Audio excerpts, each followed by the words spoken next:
ప్రభుత్వం రైతుల సౌకర్యార్థం ఏర్పాటు చేసిన ధాన్యం కొనుగోలు కేంద్రాలను లక్షెట్టుపేట మున్సిపాలిటీ రైతులు వినియోగించుకోవాలని రాష్ట్ర గిరిజన కార్పొరేషన్ చైర్మన్ కోట్నక్ తిరుపతి కోరారు. కొనుగోలు కేంద్రాలు వినియోగించుకోవాలి. ధాన్యం కొనుగోలు కేంద్రాన్ని ప్రారంభించిన కోట్నక్ తిరుపతి మాట్లాడుతూ లక్షెట్టుపేట మున్సిపాలిటీలోని గంపలపల్లి మోదెల ధాన్యం కొనుగోలు కేంద్రాలు ప్రారంభించాము అని, ప్రభుత్వం రైతుల సౌకర్యార్థం ఏర్పాటు చేసిన ధాన్యం కొనుగోలు కేంద్రాలను మండల రైతులు వినియోగించుకోవాలని, రైతుల సంక్షేమం కోసం కాంగ్రెస్ కృషి చేస్తోందని, పండించిన ప్రతి గింజను కొనుగోలు చేస్తామన్నారు.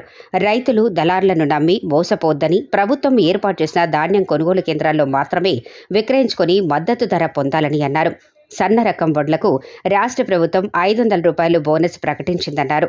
కార్యక్రమంలో మాజీ మున్సిపల్ ఫ్లోర్ లీడర్ చెల్లా నాగభూషణం, మాజీ సర్పంచ్ రాయలింగు, మాజీ కౌన్సిలర్ రాందేని పెద్ద వెంకటేష్, మార్కెట్ కమిటీ డైరెక్టర్ తోట రవి, నల్లపు ప్రవీణ్, బైరం వెంకటేష్, తోట తిరుపతి, రాజేష్, కిషన్ గౌడ్, మేడి గణేష్, అప్పని సాయి, రాజముగిలి, మూల గంగాధర్, గోపతి రమేష్ మరియు రైతులు, కార్యకర్తలు పాల్గొన్నారు.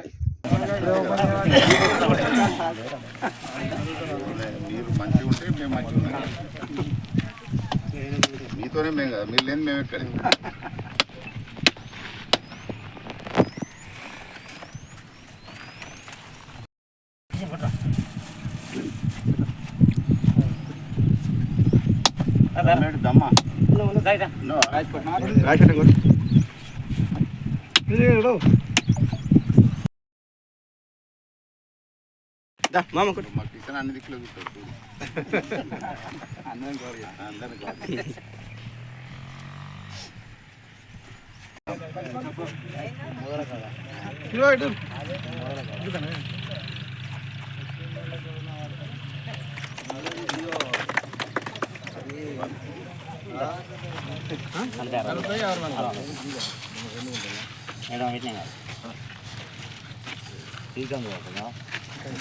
అదే తింటే ఒకటి అది కూడా తీసుకుంది.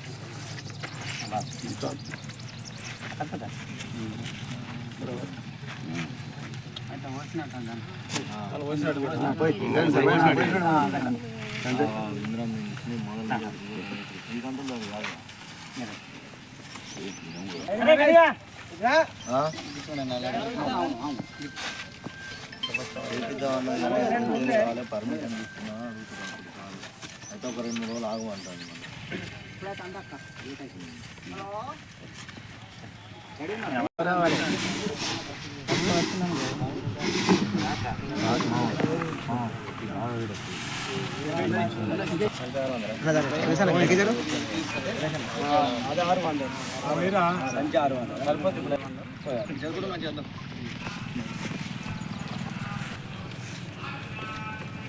శంకుస్థాపన చేసి రాబోయే రోజుల్లో డిస్ట్రిబ్యూషన్ ఇచ్చినట్టయితే ఇంకా అధికంగా దాదాపు 100-200 క్వింటాల కన్నా టన్నుల కన్నా ఇంకెక్కువ పండించే సూచన ఉంది.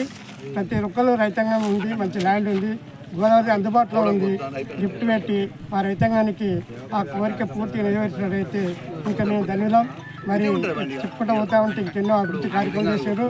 రాబోయే రోజులలో మరి ఇంద్రామిండ్లు కావచ్చు, లేకపోతే ఇంకైనా సంక్షేమ పథకాలు కావచ్చు, మన రాజీవ శక్తి కావచ్చు, ఈ సంక్షేమ పథకాలన్నీ మన సన్న బియ్యం, మనకు రాజులు తినే బియ్యం కూడా ఇలా అట్టరిక దరిద్రం ఉన్న ప్రతి ఒక్క బిడ్డ సన్న బియ్యం తినాలని మన రేవంత్ రెడ్డి కళలు నెరవేర్చారు.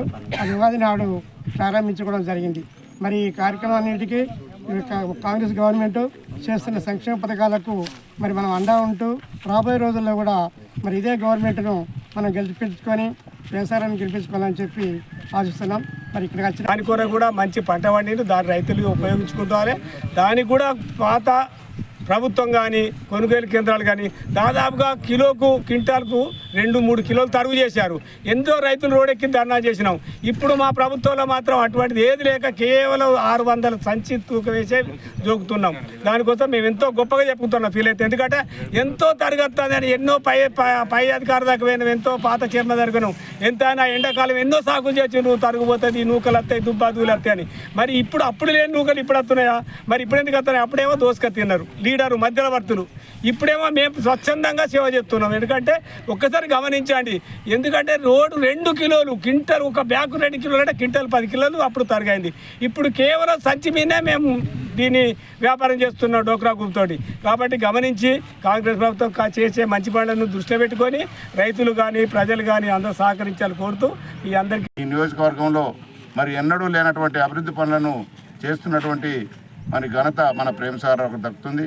గౌరవ ముఖ్యమంత్రి రేవంత్ రెడ్డి గారు మరి ఏ విధంగా వారి రాష్ట్రాన్ని అభివృద్ధి చేస్తున్నారో అదేవిధంగా మన ఎమ్మెల్యే గారు కూడా ఈ నియోజకవర్గాన్ని అభివృద్ధి చేస్తున్నటువంటి ఘనత మన గౌరవ ప్రేమసాగరరావు గారిది. ఈరోజు లక్షలపేటలో ఎన్నడూ లేని విధంగా 20 సంవత్సరాల నుండి అభివృద్ధి లేకుండా మరి కుంటుపడిపోయిన వ్యవస్థను మరి నిద్ర లేపి మరి రబ్బెరపల్లిలో ఇంటిగ్రేటెడ్ స్కూల్ 200 కోట్లతో తెచ్చిన ఘనత మన గౌరవ ప్రేమసాగరరావు గారిది. లక్షలపేటలో మొన్నటికి మొన్న 60-70 సంవత్సరాల నుంచి కూలిపోతున్నటువంటి పాఠశాలకు 7 కోట్ల నిధులతో ఈరోజు నడిబొడ్డున మరి పాఠశాల నిర్మిస్తున్నటువంటి ఘనత గౌరవ ప్రేమసాగరరావు గారు. పేదలకు జబ్బులు వస్తే మరి ట్రీట్మెంట్ చేసుకోవడానికి ఎలాంటి సౌకర్యం లేకుండా మరి లక్షలపేటలో ఆసుపత్రి లేకుండా ఉంటే దాన్ని మొన్నటికి మొన్న కట్టిస్తున్నాడు. ఈరోజు 10-15 రోజుల లోపల దాన్ని కూడా గౌరవ శాసనసభ్యులు ప్రేమసాగరరావు గారు ప్రారంభించడం జరుగుతుంది. మంచిర్యాలలో కూడా మరి గోదావరి ఒడ్డున కట్టినటువంటి మాతా శిశు హాస్పిటల్ను రద్దు చేసి మరి నడిబొడ్డున ఉన్నటువంటి ఏదైతే ఆసుపత్రి పక్కకు మరి మార్కెట్కు పెట్టుకున్నట్టు దాన్ని రద్దు చేసి మరి అక్కడే సెంటర్లో 300 కోట్లతో సూపర్ స్పెషాలిటీ హాస్పిటల్ కట్టిస్తున్నటువంటి ఘనత కూడా గౌరవ ప్రేమసాగరరావు గారిది. ఈరోజు రైతులకు కానీ కార్మికులకు కానీ విద్యార్థులకు కానీ అందరినీ ఒక గంట కనిపెడుతూ వారికి అభివృద్ధికి సహకరిస్తున్నటువంటి గౌరవ ప్రేమసాగరరావు వారికి మరి మనందరం రుణపడి ఉండాలి.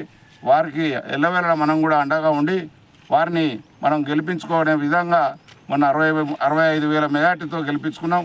మరి రాబోయే రోజుల్లో కూడా మనంతా అండగా ఉండి ఈ నియోజకవర్గంలో అభివృద్ధికి మీరంతా తోడ్పడాలని కోరుకుంటూ మరి వడ్ల సెంటర్కు ఆహ్వానించిన మిత్రులకు ధన్యవాదాలు చెప్తూ సెలవు తీసుకుందాం. ఈరోజు తెలంగాణ రాష్ట్రంలోని రైతులందరూ కూడా సంబరాలు జరుపుకునే సమయం వచ్చింది. ఎందుకంటే యాసంగి పంట అత్యధికంగా పండించిన రైతులకు శుభాకాంక్షలు తెలియజేస్తూ తెలంగాణ రాష్ట్రంలో మొట్టమొదటిసారిగా వరి ధాన్యం ఏదైతే రైతులు సన్నకారు రైతులకు అయితే పెద్ద రైతులు అయితే ఏంటి సన్నాలు పండించినందుకు వారికి శుభాకాంక్షలు తెలియజేస్తూ మరియు గౌరవ ముఖ్యమంత్రి వర్యులు రేవంత్ రెడ్డి గారి ఆధ్వర్యంలో ఈరోజు సన్నాలకు కూడా 500 రూపాయలు బోనస్ ఇస్తూ వాళ్ళను ప్రోత్సహిస్తూ సన్న వరి ధాన్యాన్ని పండించడానికి ప్రోత్సహించిన గౌరవ ముఖ్యమంత్రి వారికి ప్రత్యేక ధన్యవాదాలు తెలియజేస్తున్నాం. దానిలో భాగంగానే ఈరోజు వరి కొనుగోలు కేంద్రాలు ఎక్కడైతే రాష్ట్ర వ్యాప్తంగా చేపడుతున్నామో దాంట్లో భాగంగానే ఇవాళ మంచిర్యాల నియోజకవర్గంలో లక్షిత్పేట్ మండలం మోదెల గ్రామంలో ఈరోజు ఈ వరి కొనుగోలు కేంద్రాన్ని ప్రారంభించడం జరిగింది. దానికి ఇక్కడ స్థానిక శాసనసభ్యులు కొకిరాల ప్రేమసాగరరావు గారి ఆధ్వర్యంలో పెద్ద ఎత్తున రైతులు కూడా ఆనందం వ్యక్తం చేస్తున్నారు. ఎందుకంటే ఇక్కడ వరి సాగు చేయడానికి గత ప్రభుత్వాలు చాలా ఇబ్బందిగా ఉండే. ఎందుకంటే వారి వ్యవసాయానికి కూడా నీళ్ళు అందించలేని పరిస్థితి ఉండే. కానీ ఇప్పుడు యాసంగిలో వాళ్లకు సమృద్ధిగా నీరు అందించి పంటలు పండించడానికి సాయశక్తులుగా కృషి చేసిన గౌరవ శాసనసభ్యులు కొకిరాల ప్రేమసాగరరావు గారికి రైతుల పక్షాన ధన్యవాదాలు తెలియజేస్తూ అదేవిధంగా ఈ పంటలు రాష్ట్ర వ్యాప్తంగానే కాకుండా దేశంలోనే అత్యధికంగా వరి ఇక్కడ పండించడం జరిగింది. తెలంగాణ రాష్ట్రమే ఈరోజు దిక్సూచిగా భారతదేశానికి ఉందని ఈ సందర్భంగా తెలియజేస్తున్నాం. ఎందుకంటే ఇప్పుడు ఎక్కడైతే రైతులు పండించిన పంటే ఈరోజు సన్న బియ్యం కార్యక్రమానికి పునాదిగా చేపట్టడం జరిగింది. ఎందుకంటే గతంలో పీడిఎస్ రైస్ సప్లై చేసినప్పుడు దొడ్డు బియ్యం ఇవ్వడం జరిగింది. దాంట్లో కొంతమంది ఆ బియ్యాన్ని బయట అమ్ముకోవడం జరిగింది, లేకుంటే రకరకాల దానికి ఉపయోగపడ్డాయి. కానీ ఈరోజు తెలంగాణ ప్రభుత్వం ఈ నిర్ణయం తీసుకోవడం వలన ప్రతి ఒక్కరు పేదవాడికి కూడా సన్న బియ్యం పంపిణీ కార్యక్రమం చేపట్టిన గౌరవ ముఖ్యమంత్రి వారికి ప్రత్యేక ధన్యవాదాలు తెలియజేస్తూ మరి ముందు జరిగే కార్యక్రమాలలో కూడా రైతులు పెద్ద ఎత్తున భాగస్వామ్యం చేపడతారని తెలియజేస్తూ వారి ఈరోజు ఇక్కడ ఈ కార్యక్రమానికి వచ్చేసిన కాంగ్రెస్ పార్టీ కుటుంబ సభ్యులకు, నాయకులకు, రైతులకు ప్రతి